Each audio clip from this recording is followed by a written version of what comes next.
It is a celebration as well as a reckoning. The Studio Museum in Harlem reopened this fall after 7 years in a new building that showcases its history of highlighting black artists. A history and project credited with helping change and diversify the art world.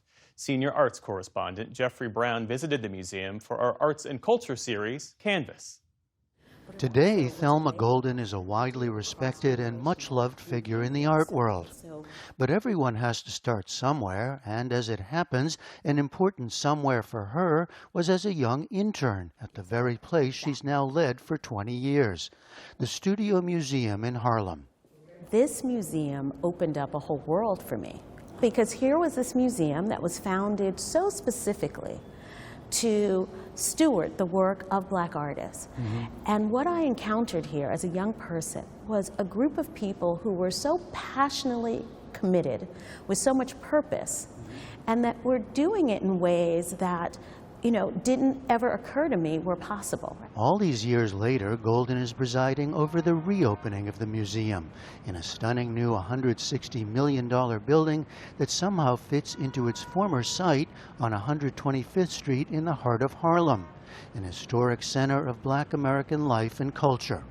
7 floors, doubling its former exhibition space, offering multiple pathways in a design by Ajay Associates. A large lobby with a neon Me We by artist Glenn Ligon. A roof garden with stunning views out over Manhattan skylines, water towers and church steeples included. But the underlying story remains how the studio, from its founding in 1968, helped change what's seen on museum and gallery walls around the world. The Studio Museum was necessary because the contributions of artists of African descent were not being adequately acknowledged. Works were not being collected or shown in institutions. Art histories were often excluding some of the major voices. They were there, they were doing their work. They were doing their work, they were there, there was a century of contribution, but quite often art history was not including them. And the Studio Museum, our founders, were part of a larger movement which really looked at what it meant to revise the canon. An archival exhibition now captures some of that history. Its founding in a loft over a liquor store by a group of artists and philanthropists amid the turmoil of the 1960s and the civil rights movement. The move in the early 80s to its present site, a former bank building. One of the first artists shown in 1968, Tom Lloyd, who created electric light sculptures, is now honored with a solo exhibition in the new space. The main exhibition, titled From Now, A Collection in Context, contains works by early pioneers, such as Romare Bearden, Jacob Lawrence, Elizabeth Catlett, and later generations who've burst the seams of the art world and drawn international attention.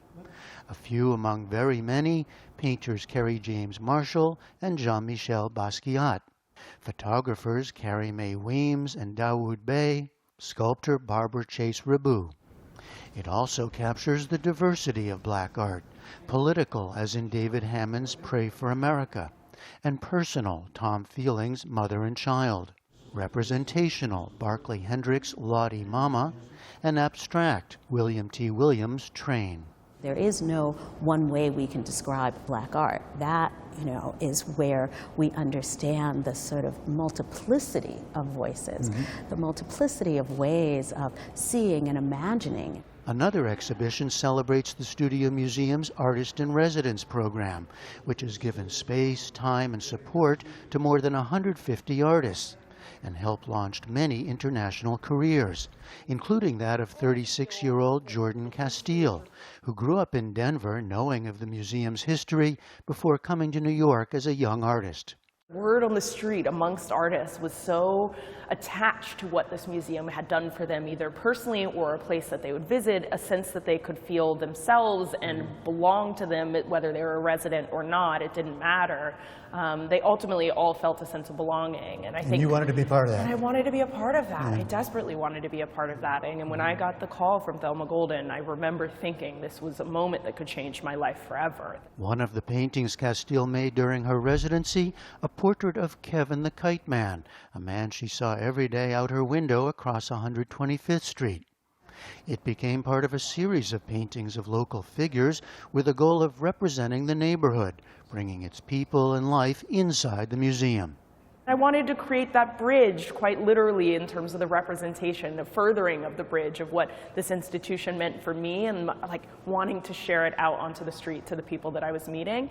That sense of being a part of Harlem is crucial here, and scenes of its life are everywhere in Lorraine O'Grady's Art Is series, and an exhibit titled Harlem Postcards, photographs by local and visiting artists over several decades. Harlem has always been this kind of like gathering place of people thinking and people doing, and this museum has been a nexus for decades. Artist and writer Christopher Myers remembers coming here as a child with his father, Walter Dean Myers, the renowned author of books for children and young adults. Now Christopher has created a commissioned work for the museum's new education center, where children will come for school and after-school visits.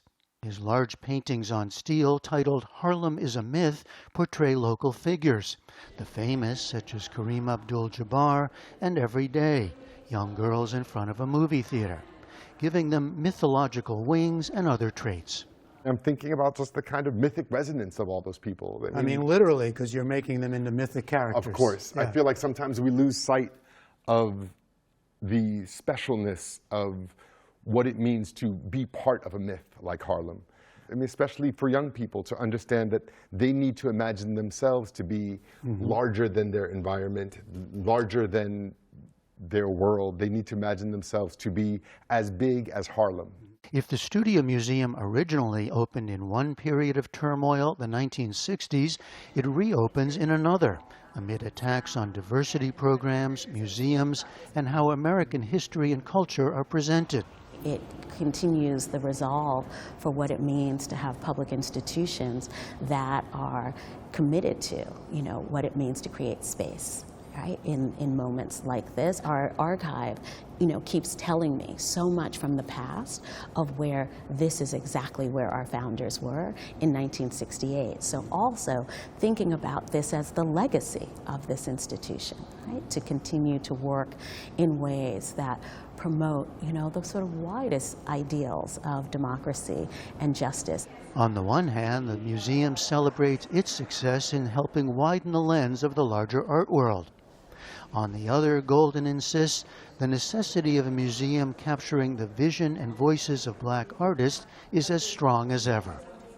For the PBS NewsHour, I'm Jeffrey Brown at the Studio Museum in Harlem. Support journalism you trust. Support PBS News.